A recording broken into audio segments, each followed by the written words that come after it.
Welcome to Love Lines.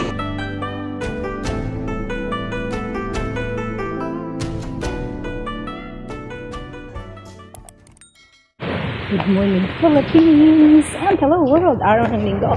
Kaya tara, simba tayo. Malabo pa yung camera ko. Malabo lang ang paningin ko. Running out of time. Medyo nagdalawang isip kasi ako kung maliligo o hindi. Alright. Nauna na sila vlog niyo. Kaya habol ako, pinauna ko na siya. Right? Umambon, umulan kanina.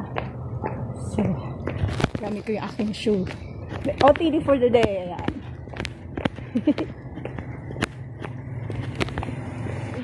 The falling leaves of the magic fruit. Miracle fruit? Ano pa yun? Magic fruit? Okay. Ayan. Dahil sa ulan, siguro ulan at konting hangin, nagbagsakan yung mga dried leaves.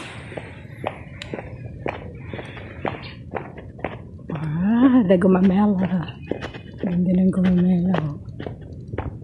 Ang daming ang tawag doon?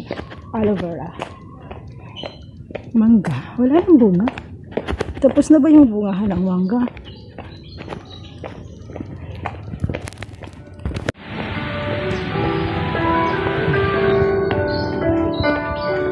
Langka.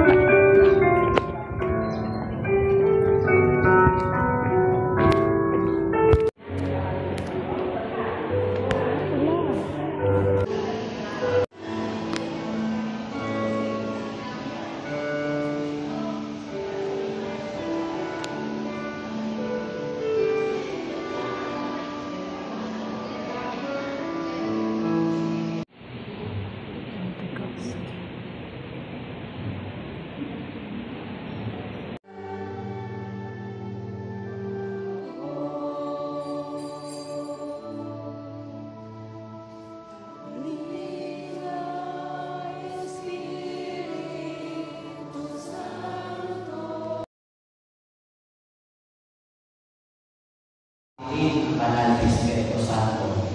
Pero para ba natin malaman ang ating ginagawa ay ayon sa Espiritu Santo?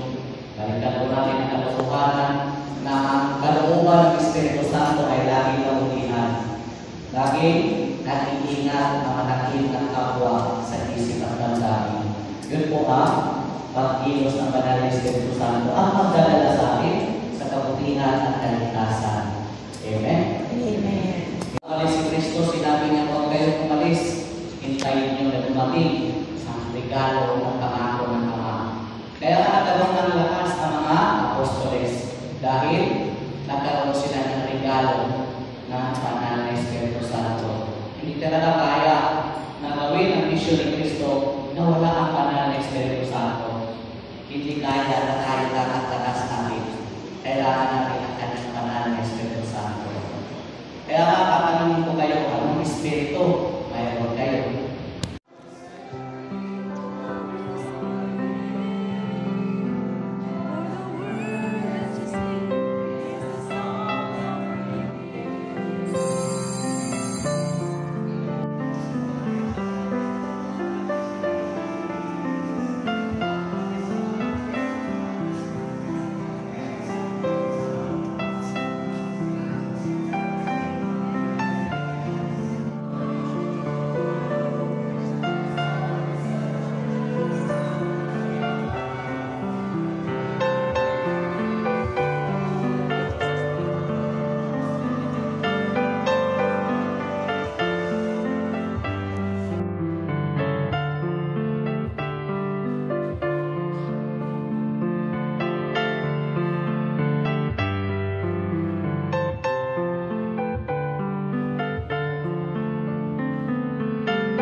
So, ganito. Ganito ang ano ko ganitong camera ko. Ayan. Hindi ko kasi dala yung ano eh. Hindi nagdadala ng tawag nito, monopod. Tinatamad magdala ng monopod. Ano ngayon, Pentecost, ang pagbaba ng Espiritu Santo sa mga apostoles.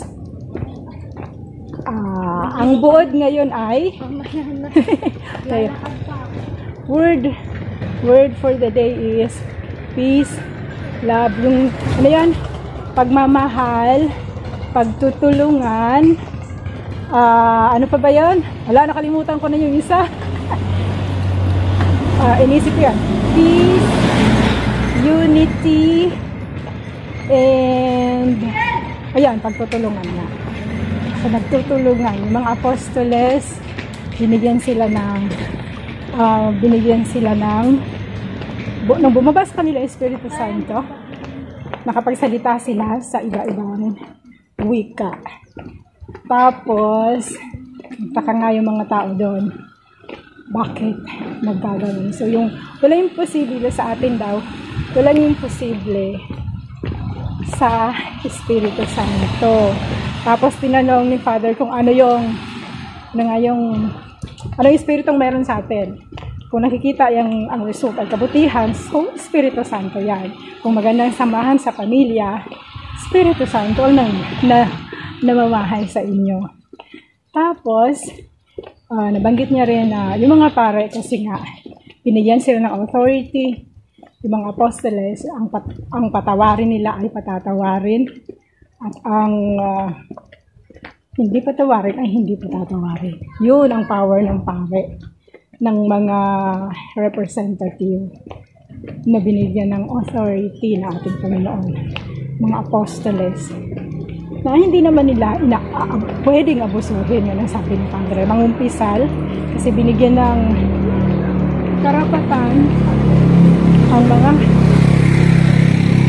pare na magpatawad ng mga kasalanan. Ikaw, kahit kanino pwede tayo mangumpisal. Hindi din pwede mag-impose ang pare na sa kanya lang mangumpisal. So, our choice. Kung gusto natin, saan tayo komportable, doon tayo pumunta para mangumpisal. Kung may kasalanan ka, ikumpisal mo dahil mayroong authority yung pare kapatawarin ang ating mga kasalanan. Once na i-confess natin sa kanya ang ating kasalanan, because he has the authority. Yon ang ating pinananaligan bilang mga Katolikong Kristiyano at nasa Bible na yan. Okay.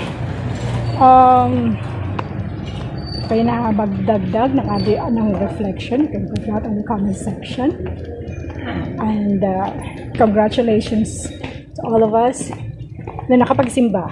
Sabi nga nila, natalo natin yung masama na nag-tempt sa iba na hindi makapagsimba. So, congratulations daw sa atin na mga naka-overcome ng temptation na hindi pumunta sa simbahan. Okay, so shout out na lang sa aking channel members, to the Abs families, my family, and my super chat and super sticker standards. Maraming salamat sa inyong support. God bless you all. Happy Sunday, at mag-feast daw tayo sa bahay kahit simpleng pansit lang para ipag-celebrate yung fiesta ngayon. Okay. So that's all. I'll see you soon, Mama. So that's all for now. Thank you so much for watching. Once again, this is Love Lines. Have a good day and God bless.